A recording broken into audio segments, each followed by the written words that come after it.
Okay, hello, fantastic project management students. Dr. Stan Reeley here.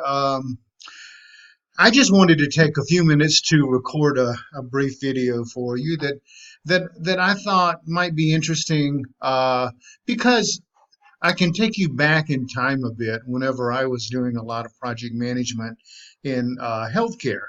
And just the fact that there are so many things that have changed since those days, but because of technology, we have better and more efficient ways today in order to manage projects. Now, one of the things that we are focusing on is having to do with managing costs and the any kind of a risk associated with the project and even before a project makes it to the decision makers in a boardroom, the project managers have already been working behind the scenes to establish how to prepare the financial elements of that project um, uh, situation so that the members of the leadership team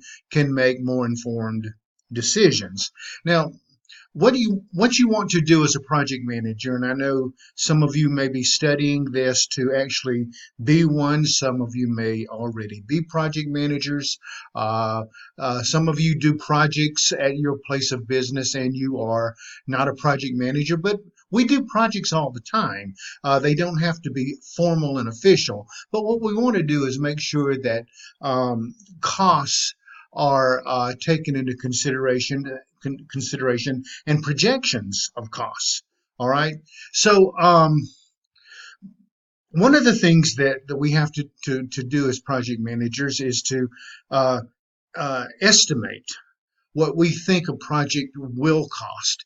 And when we perform cost risk analyses, we want to build in variables that sometimes we know what they are, sometimes we don't. We can look at prior projects of similar scope and provide some sort of an estimate, factoring in a bit of inflation. We can get a price that other companies have performed that are similar in scope and look at what they paid, anything that might be of public record. We can do a cost per square foot. We can provide all sorts of estimates. Now, the risk is making sure that we provide leaders with a number, a sum that is one that hopefully will not exceed the actual costs whenever the project is completed. Now, again, because wherever the money has to come from, some of it might be borrowed money, some of it might be money that is has been set aside for projects, based on capital budget expenses. um, but but building in a sufficient amount of contingency funds is an important item to minimize risk of exceeding project costs, which is what you want to do. And you look at variables, like I said, some things that you can control, some things that you cannot. And then you start looking at factors that could say delay the project. All right. And if you have delay in the project's completion, then you also will have a delay in the revenue that would have been generated had the project been completed on time. So even though that revenue that would have been generated had the project been completed on time is an unknown, is certainly an expense that is worthy to be calculated into what the overall scope of the project is. Now, when you're hiring outside contractors to provide for you services, then if it is a fault of them, or because you're under contract, you have a certain number of days that you have allocated for a project to be completed. If it is their issue, their problem, not you, not anything that you changed or created as a change order or something that you expanded the scope after you were already under contract and you altered the project itself by changing what it ultimately, by adding more to it, which often happens. Think about remodeling a house, and you say, "Oh, well, while we've got it torn out, let's do this, let's do this."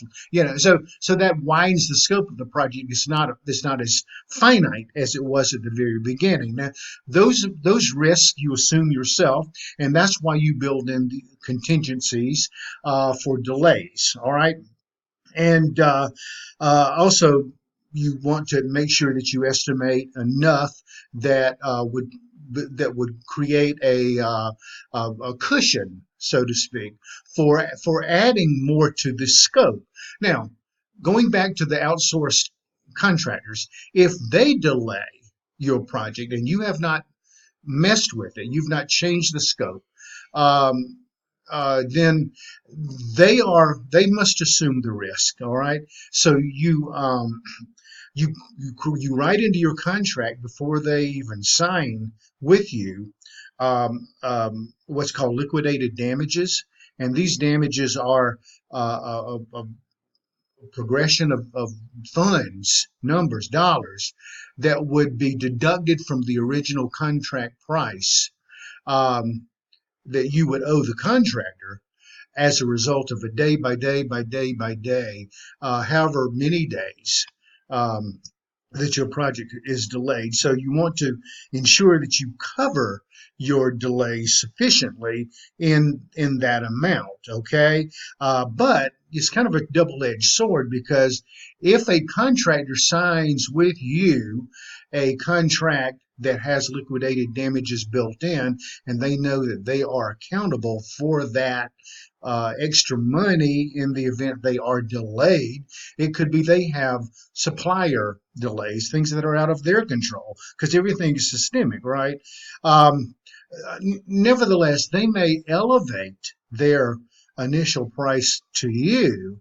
It would have been cheaper had you not put in the liquidated damages, but they will have elevated their price to you to cover their possible assumed risk for having to pay you extra dollars if the project is delayed by no fault of their own. Okay, so again, it's quite an interesting scenario, complex. You want to monitor project progress as closely as possible. You want to make sure that you um, um, have a sufficient amount of capital designated for a project. As I said, you don't want to exceed you the price that you have budgeted, nor protract the days any further, because, like I said, the days are equal to revenue. That's money that you've lost by not having a completed project. But at the same time, you want to be realistic about it all, and not to overestimate either. So finding that balance between covering it and covering expenses and whatever else you might think of as one amount, and then not overpricing it as another amount. Sometimes overpricing a project can cause it to be scrapped.